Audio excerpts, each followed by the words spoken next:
The first thing he noticed when he opened his eyes was the harsh white light above him. It was too bright, almost painfully so, like it was designed to keep him from closing his eyes again. His eyelids fluttered. He didn't know where he was.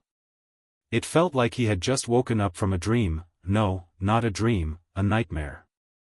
His body ached, each movement sending sharp reminders of an impact he couldn't remember. But the pain wasn't the worst of it. He tried to move, but his body refused to obey. It was as if he had forgotten how to move. He blinked again, trying to focus, and then his gaze fell on the sterile surroundings. The walls were white, too white. The room smelled like disinfectant, like hospitals. His head throbbed, and as he lifted his hand to touch it, he felt something soft, something thick, wrapped around his forehead. A bandage. His thoughts were foggy, swirling in a haze, and the pain in his skull only made it worse. He tried to make sense of it all, but there was a cold emptiness in the space where his memories should have been. A door creaked open, and a figure entered the room, a man in a white coat. The familiar sight of a doctor should have reassured him, but instead, it made the uncertainty grow. "Mr. Mitchell," the doctor said, his voice calm but distant. "You're awake. How are you feeling?" He tried to answer, but his tongue felt heavy, his mouth dry. He opened his mouth, but the words didn't come out as he expected. It was as if his mind was fighting against the simple task of communication. "Where am I?" he managed to croak. "You're in the hospital," the doctor replied, stepping closer. He spoke slowly, as though speaking to someone who might not understand. "You were in an accident, Mr. Mitchell. A serious one. Do you remember anything about it?" Accident. The word hung in the air, and something stirred in his chest. A vague image flickered in his mind, a glimpse of twisted metal, a flash of bright headlights, the sound of screeching tires. It was too fleeting to grasp, too blurry to make sense of. "No," he whispered, his voice barely audible. "I don't remember." The doctor nodded, taking a seat at the edge of the bed. His expression softened, but it wasn't pity, it was something more clinical. "That's understandable. It's common with head injuries. You've experienced a mild concussion. Your memory loss might be temporary." Temporary? The word bounced around in his skull like an echo. Was it? How could he know? He tried to push himself up but immediately felt the weight of dizziness, like the room was spinning around him. He slumped back against the pillows, staring up at the doctor. His mind was a fog, fragments of thoughts slipping through his fingers. He had no idea how long he had been unconscious, or how long he would remain in this state of limbo. He felt trapped. "Just take it easy for now," the doctor said, standing up and adjusting his glasses. "Your memory may return in time. We just need to give it a little space. The important thing is that you're awake and recovering." Awake. Recovering. But from what? The questions kept swirling in his head, faster than he could keep up with them. He glanced around the room, the dull white walls stretching on forever, offering no answers. Nothing made sense. Will I be all right?" he managed to ask, though the question sounded hollow, as if the answer didn't really matter. The doctor's eyes flickered. "It's too early to tell. But we'll do everything we can. Just focus on getting better." Getting better. That was the goal, wasn't it? But how could he focus on recovery when there was a giant hole in his memory? What had happened to him? How had he gotten here? His mind refused to provide any answers, leaving him with only an overwhelming sense of unease. The doctor gave him a reassuring pat on the shoulder before walking toward the door. "I'll check on you again in a little while. Rest up. You've had a rough time of it." The door clicked shut behind him, and suddenly, he was alone.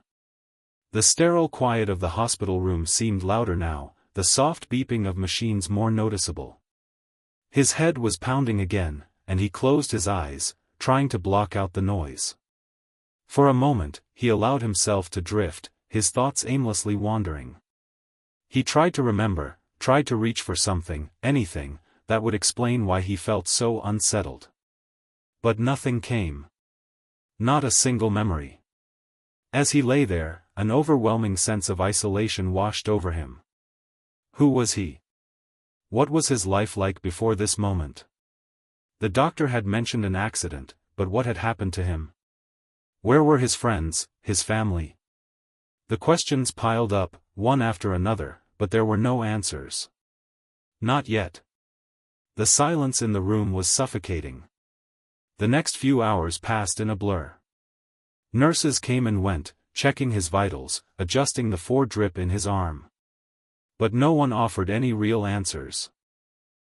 He was left alone with his thoughts, his confusion, and a growing sense of dread. Something was wrong, he could feel it in his bones. But what was it? What was he missing? It wasn't until later that night that things began to take a turn for the worse. A figure appeared in the doorway, silhouetted against the hallway lights. At first, he thought it was another nurse or doctor, but as the figure stepped into the room, he felt a strange sense of recognition.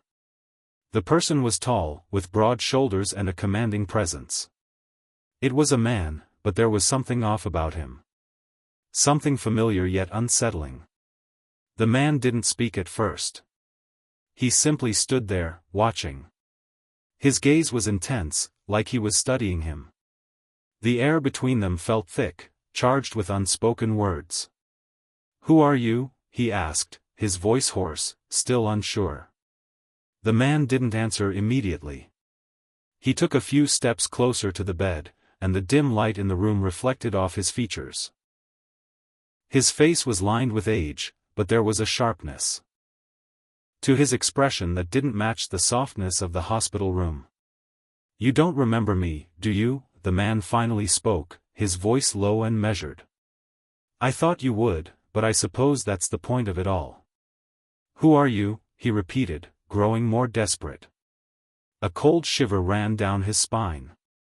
He didn't like the look in this man's eyes. It was like the stranger knew something that he didn't. Something important. The man smirked. "It's not important who I am.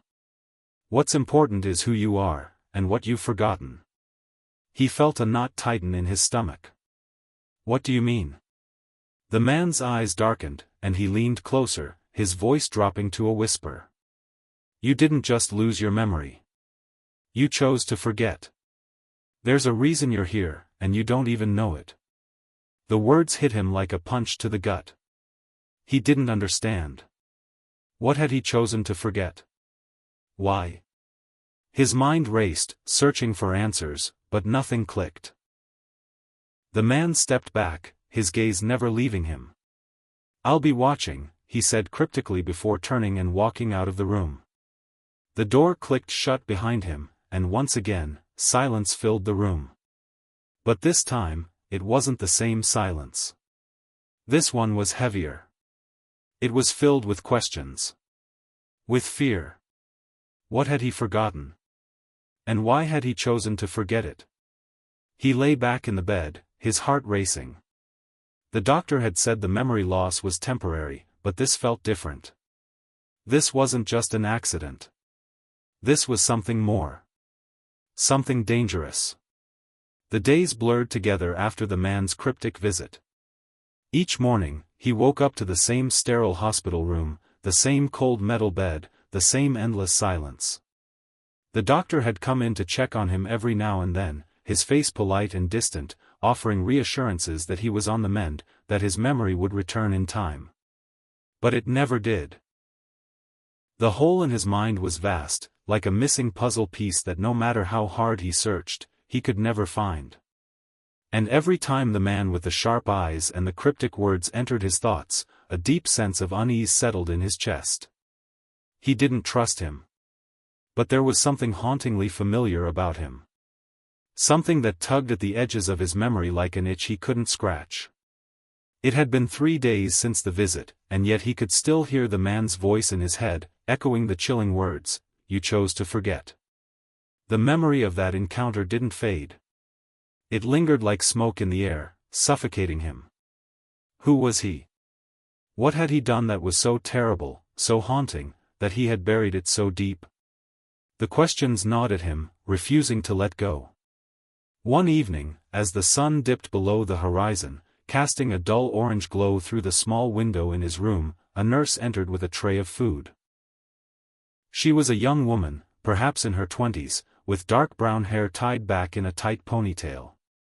She smiled at him, her eyes warm. But there was a fleeting hesitation as she set the tray down on the table beside his bed.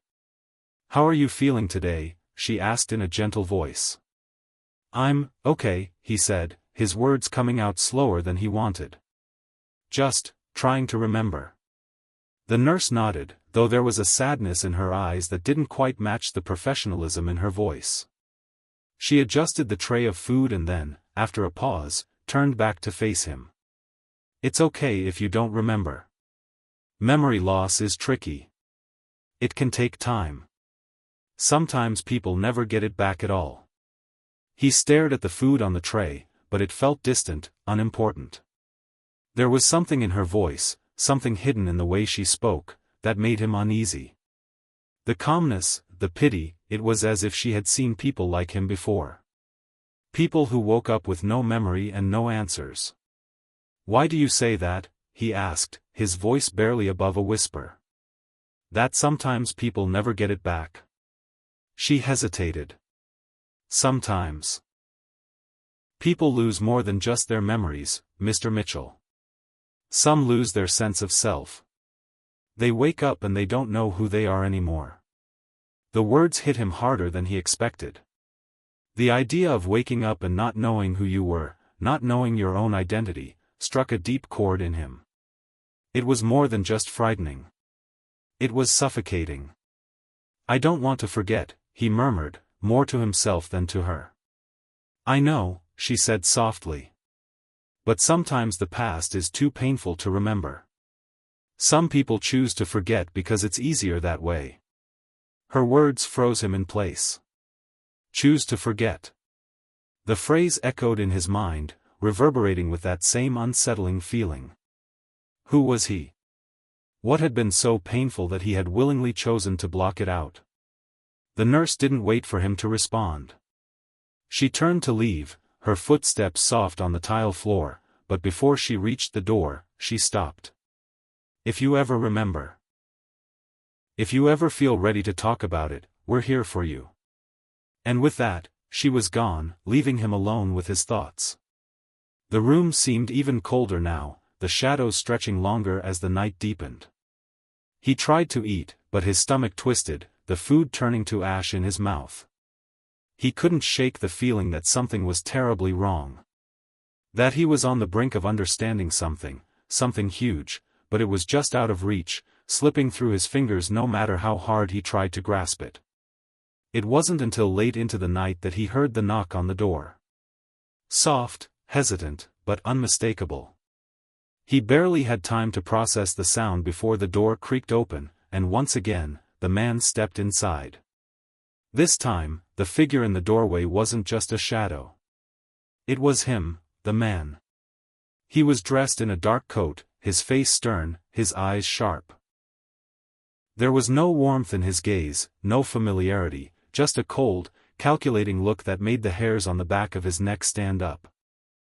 "You're still pretending, aren't you?" The man's voice cut through the silence, low and accusatory. He sat up in bed, a surge of adrenaline coursing through him. "What do you want?" The man didn't answer right away. He simply stepped closer, his presence looming over the bed. "You're pretending to be someone you're not," he said quietly, his voice a rasp. "You think you've forgotten, but you haven't. You've buried it. You've buried her. Her." The word sent a jolt through him. It was the first time the man had mentioned anything about a her. He felt a stab of recognition in his chest, but it was fleeting. He couldn't hold on to it. He couldn't grasp it. "What are you talking about?" he whispered, the question escaping before he could stop it. The curiosity, the fear, the confusion, it all mixed into one overwhelming sensation. The man didn't answer right away. He stepped back, looking at him as if assessing whether or not he was ready for the truth. After a long, tense pause, he finally spoke. "You had a life before all this, Mr. Mitchell," he said slowly, as if each word were a weight he was forcing out. "A life that you chose to forget. You were someone else. Someone entirely different." The words crashed into him like a storm, but still, they didn't make sense. He tried to remember, tried to pull something, anything, from the depths of his mind, but it was like trying to catch water with his hands. "I don't remember," he said, almost pleading. The man's gaze softened for just a moment. "Of course you don't. You wouldn't want to." "What does he mean by that?" The man's face hardened again, the sharpness returning. "There are things you don't want to remember. Things that would break you if you did." With that, he turned to leave, but paused at the door. "I'll be back tomorrow. I'll keep an eye on you. Don't pretend much longer, Mitchell. The truth has a way of coming to light, no matter how hard you try to hide it." And with that, he was gone, leaving the room in the eerie silence once again. As the door clicked shut, a deep dread settled in his stomach. There was so much he didn't know, so much that felt just beyond his reach, but he could feel it now. There was something huge lurking beneath the surface. Something that, once uncovered, would tear apart everything he thought he knew about himself. And just like that, the cold truth washed over him. Whatever he had buried, whatever he had chosen to forget, it wasn't just painful, it was dangerous. The following day, he woke up with the weight of the man's words still pressing against him. "You've buried it. You've buried her." The phrase had repeated itself in his mind all night, almost as if it had become a haunting mantra. What was he hiding? Who was this her he kept referring to? And why did it feel like the answers were just beyond his reach, teasing him with their closeness yet remaining frustratingly out of grasp? The room was dim when he opened his eyes. The faint light from the morning creeping through the small window above the bed. He lay there for a long moment, the same oppressive silence filling the space, before the door creaked open again. He didn't have to look to know who it was, the tall, dark figure who had visited him the night before. "Mr. Mitchell," the voice came, steady but laced with an unspoken tension. The man stepped into the room, his presence as commanding as ever. "Why are you doing this?" he asked, his voice low. "What do you want from me?" The man stood at the foot of the bed, staring at him with that same unreadable expression. "You're not asking the right questions, Mitchell. The real question is, what do you want from yourself?" There was no warmth in his words, no comfort. Just cold, unsettling truths. "I don't even know who I am," he whispered, frustration starting to creep into his voice. "How am I supposed to know what I want?" The man's eyes flickered for a moment. Just a brief flash of something almost sympathetic, but it was gone as quickly as it had appeared. He walked closer to the bed, leaning in slightly. "You've already chosen," the man said, his voice lowering. "What you've done, what you've hidden, it all led you here. You didn't just forget, Mitchell. You ran away from it. From her. Her." The word echoed again in his mind, and for a moment, it felt like something was going to snap into place. A memory, a face, a name. Anything. But just as quickly, the sensation faded, like trying to catch smoke with bare hands. "Tell me who she is," he demanded, his voice growing more desperate with each passing moment. "Why do you keep saying I buried her? Who is she? What happened?" The man stood still, his gaze unwavering, as if he was waiting for him to figure it out on his own. Then, finally, he spoke. "Her name is Emily. She was your wife." The words hit him like a wave crashing into a shore. His chest tightened, his breath catching in his throat. A wife? He had a wife? He had been married? For a split second, he could almost picture her, her face, her laugh, the way she used to touch his arm when she wanted his attention, but just as quickly, it slipped away again, leaving nothing but a hollow ache. "No," he breathed, shaking his head. "I don't remember her. I don't remember anything about her." The man's eyes softened, but only for a moment. "You don't want to remember her. And that's the problem. You buried the truth about her, about everything that happened, so deep inside yourself that you can't even reach it anymore." He stared at the man, trying to make sense of the words, but it all felt like a foreign language. A stranger's life, a story that didn't belong to him. He couldn't remember Emily. He couldn't even picture her in his mind for more than a second before the image disappeared. "Why?" was all he could manage. "Why would I forget her?" The man hesitated, his face hardening. "Because losing her was the hardest thing you'd ever faced. And you weren't strong enough to bear it." The words hung in the air, thick with implication, and for a moment, the room seemed to close in around him. His heart raced, his breath shallow. He wanted to ask more, to demand answers, but part of him was afraid. Afraid that if he knew the truth, it might destroy him. "I don't understand," he finally whispered, the words thick in his throat. "I don't understand any of this." The man took a step back, his expression unreadable. "Then you'll have to remember, Mitchell. You'll have to face the pain you've buried, because it's the only way to move forward." And with that, the man turned and walked out of the room, leaving him alone again. The door clicked shut behind him, and the silence returned, heavier than before. His heart pounded in his chest, a dull ache spreading through his ribs. He was suffocating. He needed answers, but they only seemed to be slipping further away. Minutes turned into hours. He lay in the bed, staring up at the ceiling, his mind racing. Emily. His wife. The thought felt so foreign, yet so real. He could almost see her, just beyond his reach. But the harder he tried to pull her into focus, the more elusive she became. His hands clenched into fists, his nails digging into his palms. The frustration was consuming him. He had to remember. He had to understand what had happened to her, to them. Why had he lost her? What had driven him to forget her? What had driven him to forget everything? His thoughts were interrupted by a soft knock at the door. He didn't need to look up to know who it was. The nurse entered, a gentle smile on her face as she approached the bed. "How are you feeling today, Mr. Mitchell?" she asked, her tone warm but tinged with the same underlying sadness he'd come to expect from everyone around him. "I don't know," he replied, his voice hollow. "I don't know anything." She nodded slowly, as if she had expected this answer.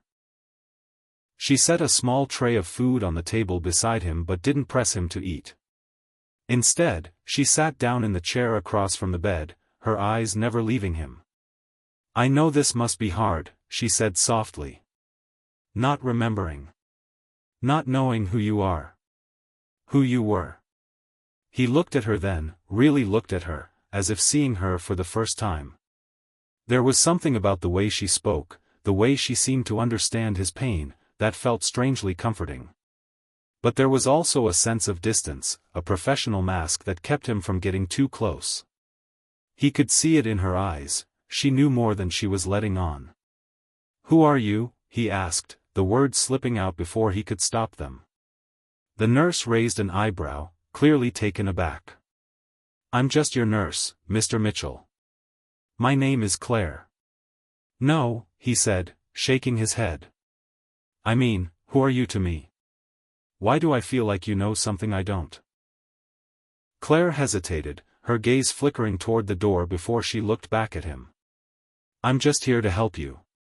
That's all." "But you know something," he pressed, his voice shaking with the weight of the question. "I can feel it. You know something about my past. About what happened." She sighed, her shoulders slumping slightly. "I'm not the one who can give you the answers, Mr. Mitchell. You'll have to find them for yourself." He stared at her, confusion and frustration rising inside him like a tidal wave. "Please," he whispered, his voice cracking. "I can't remember. I need to know what happened. I need to know what happened to her." Claire's eyes softened, but she said nothing. She stood up from her chair, gathering the tray of food, her hands moving mechanically. "I'll be back later," she said quietly, her voice almost too gentle. "Get some rest." And just like that, she was gone. The room fell into silence again, but this time, he didn't feel as alone. Something in her words, something in the way she had looked at him, had shifted something inside him. He wasn't sure what it was, but it gave him a small sliver of hope. Maybe there were still people who cared. Maybe there were still pieces of his life left to find. But as the day stretched on, the sense of unease deepened again. What if Claire was right? What if the answers lay within him, buried deep inside his mind? What if the only way forward was to confront the past, to face the pain he had buried? And what if, in doing so, he would have to confront the one truth that might destroy him? The next few days bled together in a haze of confusion and fear. The silence in his hospital room felt heavier with each passing hour, and every time he tried to recall fragments of his past, the same dark void seemed to swallow them whole. The name Emily echoed relentlessly in his mind, a constant reminder of something he had once had, something he had lost. But the more he tried to hold on to it, the more it slipped through his fingers like sand. He couldn't remember her. His wife, the woman who had meant everything to him. He had no memories of their life together, no recollection of her smile, her voice, or the way she used to laugh when she was happy. There was only emptiness, and that emptiness was becoming unbearable. A few days after the man's cryptic visit, the one who had claimed to know the truth about his past, the door to his room opened once again. This time, it wasn't the man in the dark coat, nor was it the nurse Claire. Instead, it was someone else, someone he hadn't expected.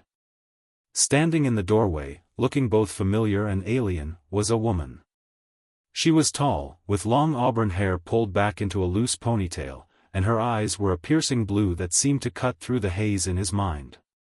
She was older than him, but not by much, perhaps late 30s, early 40s, and she looked as though she had been through something just as painful as the emptiness he felt inside. She didn't say anything right away. She just stood there, watching him. The silence between them was thick. Like a dense fog that neither of them knew how to navigate. He felt his heart race as her gaze met his. "Do you know who I am?" she asked softly, almost gently, as though afraid of the answer. He stared at her, his throat tight. He should know who she was. The sense of familiarity washed over him, but it was fleeting, like a dream that disappears when you wake up. I don't," he admitted, his voice barely above a whisper. "I don't know." The woman's eyes flickered with something, hurt, disappointment, but also something deeper. Something that seemed to mirror the confusion inside him. She stepped into the room, slowly, almost cautiously, as though testing the ground beneath her feet. "It's okay," she said, her voice wavering slightly. "I don't expect you to remember."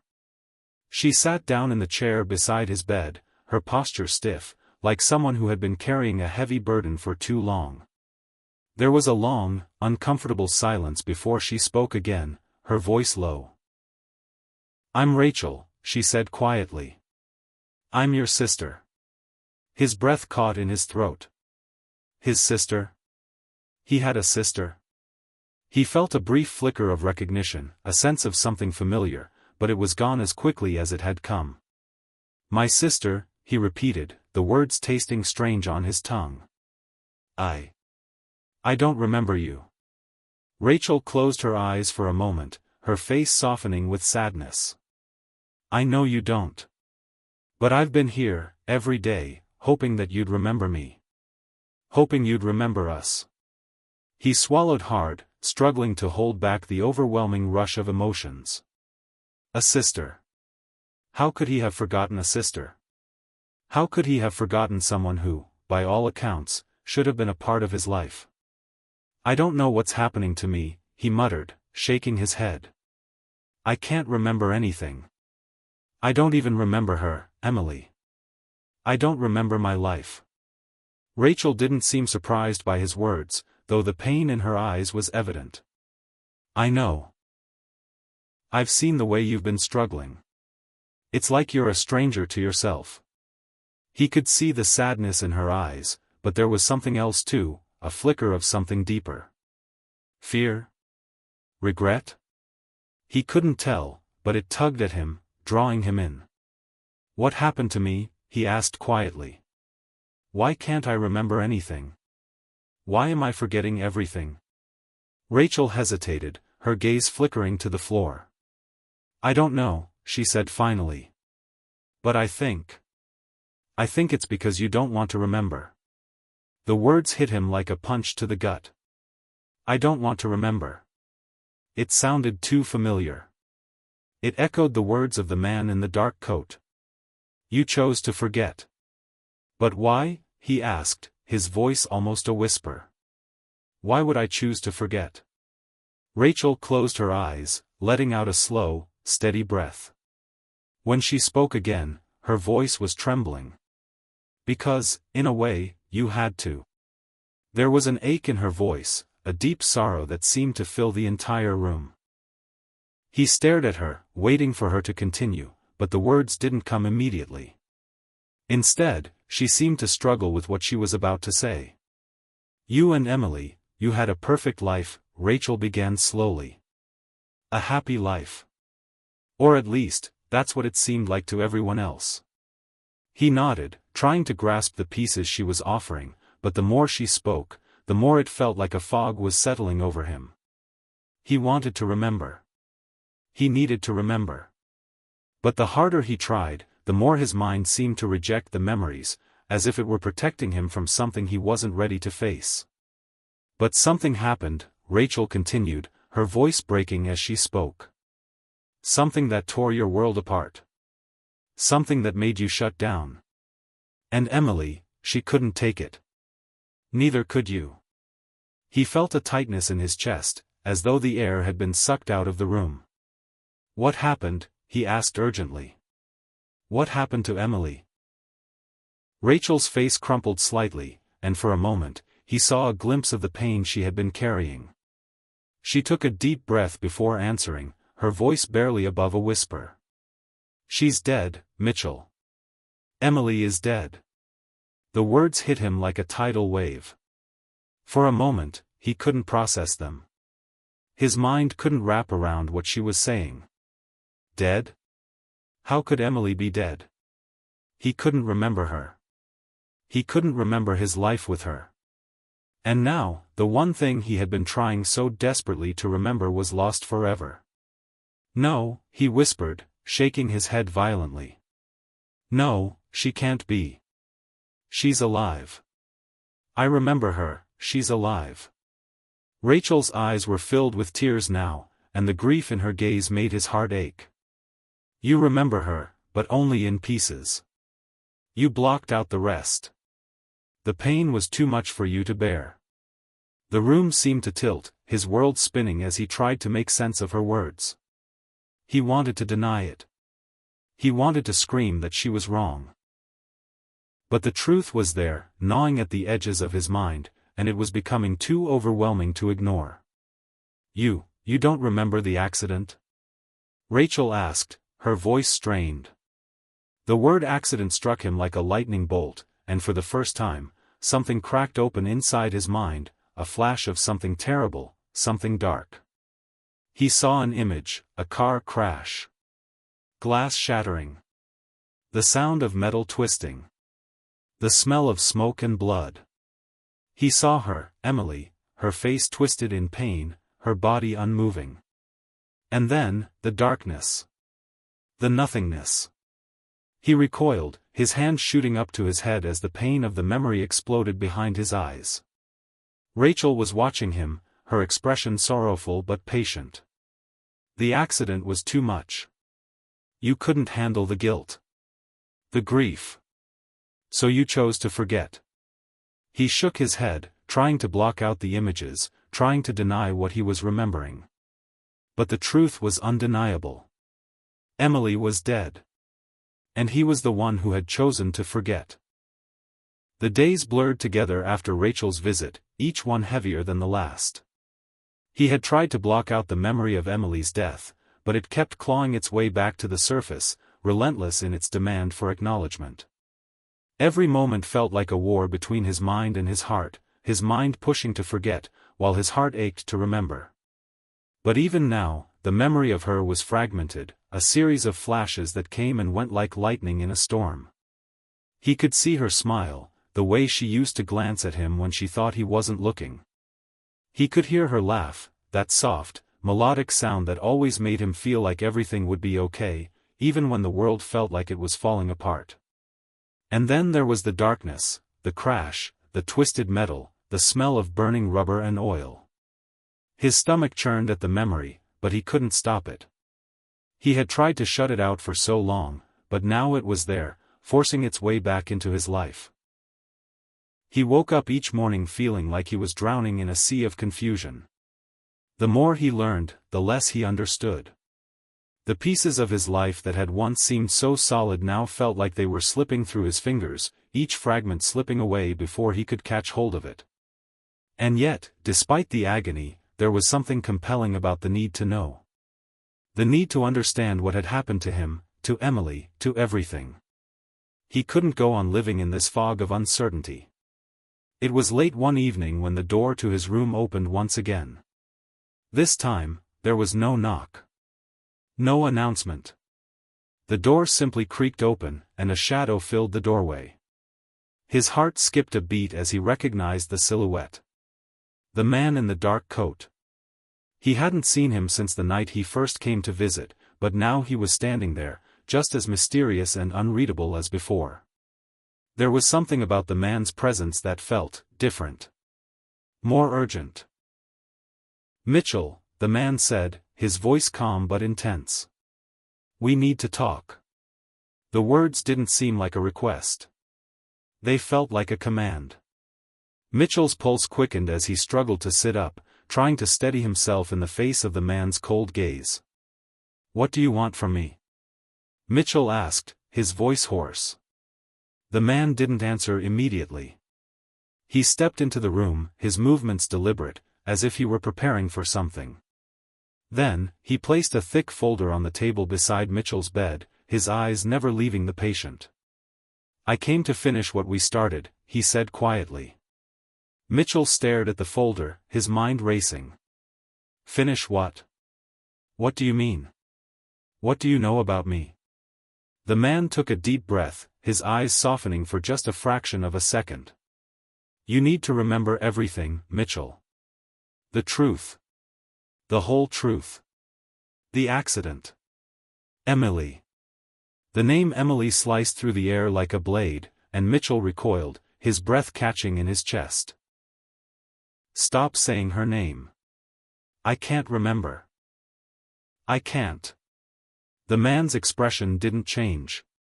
He simply nodded, as if understanding Mitchell's frustration, but there was a firm resolve in his posture. "You need to. Because there's more at stake here than just your memory. There's more at stake than just your pain." Mitchell's mind was spinning. "What does that mean? What's at stake?" The man didn't immediately respond. Instead, he slowly slid the folder toward Mitchell. "Look at this. You've been running from the truth long enough. It's time to face it." Mitchell reached for the folder, his hands trembling as he opened it. Inside, there were photos, grainy, black and white images that seemed to pulse with an unsettling energy. As he flipped through the pages, his stomach twisted in knots. The first image was of a car, twisted and mangled beyond recognition. The license plate was partially visible, but it was the charred remains of the vehicle that sent a chill down his spine. The next few images were more unsettling. Police reports, diagrams of the crash scene, and then, a final photograph that froze him in his tracks. It was a photo of Emily, her face pale, her eyes closed, her body lifeless. He sucked in a sharp breath, his vision swimming as a wave of nausea rolled over him. "No," he whispered, barely able to speak. "No, this can't be real." The man didn't flinch. "It's real, Mitchell. It's all real." Mitchell's hands gripped the edges of the table as if he were trying to anchor himself to something solid, but everything felt like it was slipping away again. He couldn't breathe, couldn't focus. The image of Emily's lifeless body burned into his mind like a brand. "No," he repeated, his voice growing frantic. "She can't be. She can't be gone. I wasn't there." The man placed a hand on Mitchell's shoulder, his grip surprisingly firm. "You were there, Mitchell. You were there the night of the crash." Mitchell shook his head violently, trying to push away the images flooding his mind. "No. I don't remember. I don't remember any of it. I don't remember the crash. I don't remember her." "Maybe that's the problem," the man replied quietly. "You're not supposed to remember everything. But you need to. Because you were the one who was driving." The words landed like a blow, and Mitchell froze. The room seemed to tilt again, the walls pressing in on him as everything he thought he knew about himself shattered. "What?" he gasped, his voice barely audible. "What are you saying? I was driving?" "No, I couldn't have been." "You were," the man said flatly. "You were the one behind the wheel that night, Mitchell. You were the one who caused the crash." The accusation hung in the air like a thick fog, and for a moment, Mitchell couldn't even hear his own heartbeat. All the images, the crash, the twisted metal, Emily, clicked into place, but the truth was too much for him to bear. "No," he whispered again, shaking his head. "No, it wasn't me. I didn't do it. I didn't kill her." The man's gaze softened slightly, but he didn't pull away. "You didn't kill her. But you were responsible. The crash was your fault, and it was because of that, because of the guilt and the pain, that you buried the memory." Mitchell's chest felt tight, like someone was pressing all the air from his lungs. The memories, however incomplete, came crashing into him with a force that left him breathless. The screeching of tires. The blinding headlights. The moment when he realized she wasn't going to be okay. But even then, his mind rejected it. He couldn't accept it. Not that he had caused it. Not that he had been the one to take her life, even if unintentionally. He fell back against the bed, his hands covering his face as the weight of everything hit him all at once. His entire life, everything he had been a lie. He had tried to bury the truth, and in doing so, he had destroyed himself. "Why am I here?" he asked, his voice trembling. "Why are you showing me this?" The man took a deep breath, his eyes serious. "Because you need to remember. You can't move forward until you understand the full truth.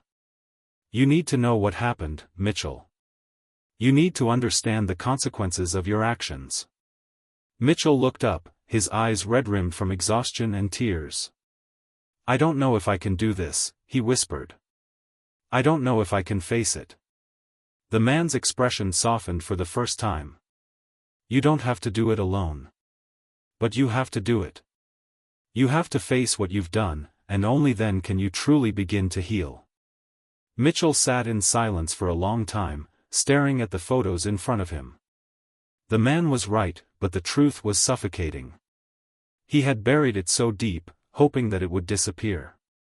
But now it was here, staring him in the face, and there was no running away from it. He had killed her.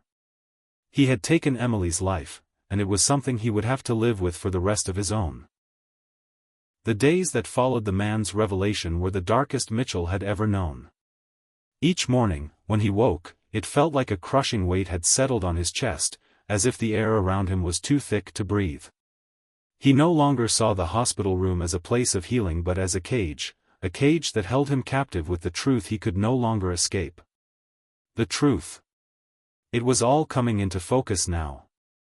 He could no longer deny it. The accident. His role in it. Emily. Everything he had buried in the deepest recesses of his mind was now pushing to the surface, flooding his consciousness in waves that left him gasping for air. He had killed her. The thought felt too harsh, too unforgiving, but it was the truth. No matter how much he wished to deny it, the evidence was undeniable.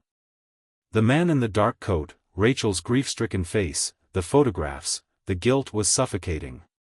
Mitchell hadn't spoken much since that night.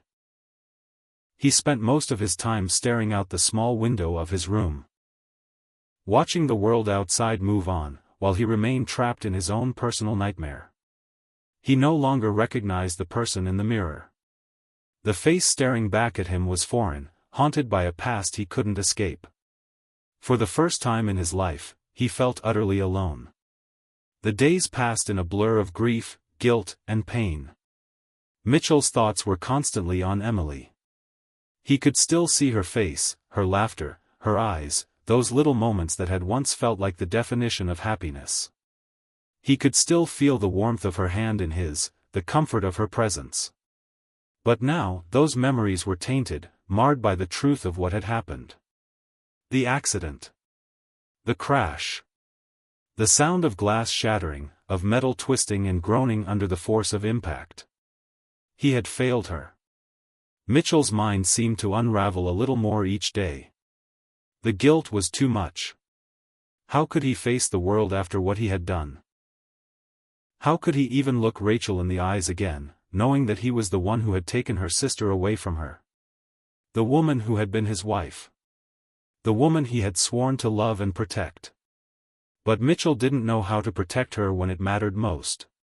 He hadn't been able to save her.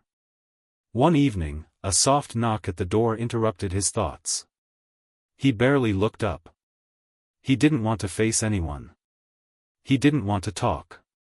But the door creaked open anyway, and Rachel stepped into the room, her face drawn with exhaustion. Mitchell's heart twisted when he saw her. She was the one person who still cared, who still believed in him, despite everything that had happened. "Can we talk?" she asked softly, her voice gentle but carrying the weight of everything unsaid between them.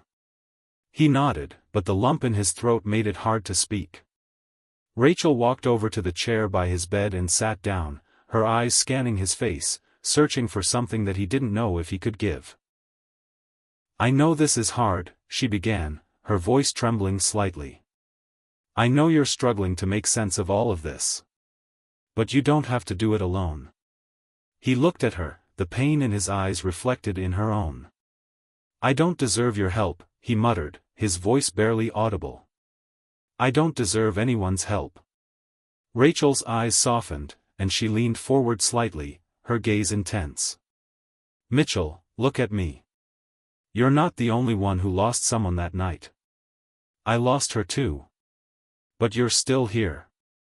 You're still breathing. And that means there's still a chance for you to heal. But I don't know if I can," he whispered, his voice breaking. "I can't undo what I did. I can't bring her back." Rachel's eyes filled with unshed tears, but she held his gaze firmly. "No, you can't. But you can choose to move forward. You can choose to live, even with the pain. You can choose to make things right, however you can." Mitchell swallowed hard, a wave of emotion crashing over him. "How do I even begin to do that? How do I move forward from something like this?" Rachel didn't answer right away. She just sat quietly for a moment, letting the weight of his words hang in the air. And then, with a deep breath, she spoke again. "By forgiving yourself," she said quietly. "By finding a way to forgive yourself." Mitchell's heart clenched. Forgive himself? How could he ever forgive himself for what he had done? For taking Emily's life? The thought of forgiveness felt impossible, as though it was something only the strong could achieve. And he didn't feel strong. He didn't feel like he deserved forgiveness. Not after what had happened. But Rachel's words stayed with him, lingering in his mind like a seed that had been planted. Forgiveness. He had never thought about it that way before. Maybe forgiveness wasn't about forgetting what happened. Maybe it wasn't about excusing the past. Maybe it was about finding a way to live with it, to live through it, without letting it consume him. Mitchell didn't know if he could forgive himself. Not yet. But he could try. And maybe that was all that mattered. Rachel stayed with him for a while longer, just talking, telling him stories of their childhood, of Emily, of everything that had once been so simple. As she spoke, Mitchell let himself listen, let himself feel the love and warmth in her words. It was painful, but it was also healing, in a way. For the first time in a long time, he felt a small spark of hope. The letter. Days turned into weeks, and Mitchell slowly began to make small steps toward understanding. He started taking walks outside, the cool air of the morning grounding him in a way that nothing else could. He started speaking more with Rachel, even though the pain was always there, always lurking in the background. But it was the letter that changed everything. One afternoon, when Mitchell was sitting by the window, lost in his thoughts, Claire, the nurse, entered with an envelope in her hands.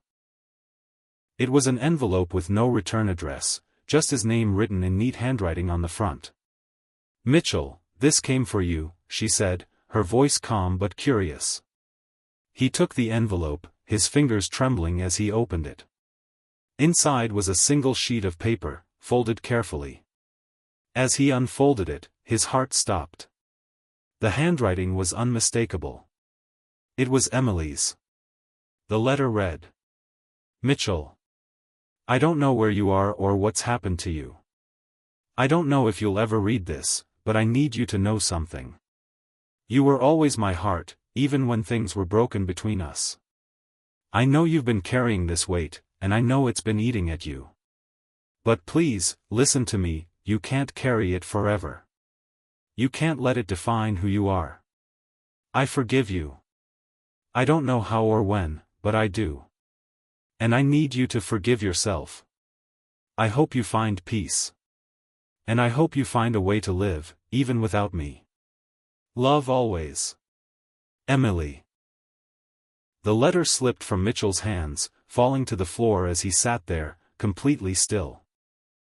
It felt like the world had shifted. The weight in his chest that had been so heavy, so suffocating, suddenly felt a little lighter. He didn't know how Emily had left him this message. He didn't know if it was a dream, a wish, or some kind of sign from beyond. But in that moment, it didn't matter. What mattered was the simple, undeniable truth in her words. She forgave him. For the first time in what felt like forever, Mitchell allowed himself to breathe. The guilt that had consumed him for so long didn't disappear, but it softened. Maybe he didn't have to carry it forever. Maybe he didn't have to let it define him. Maybe, just maybe, he could find a way to live again.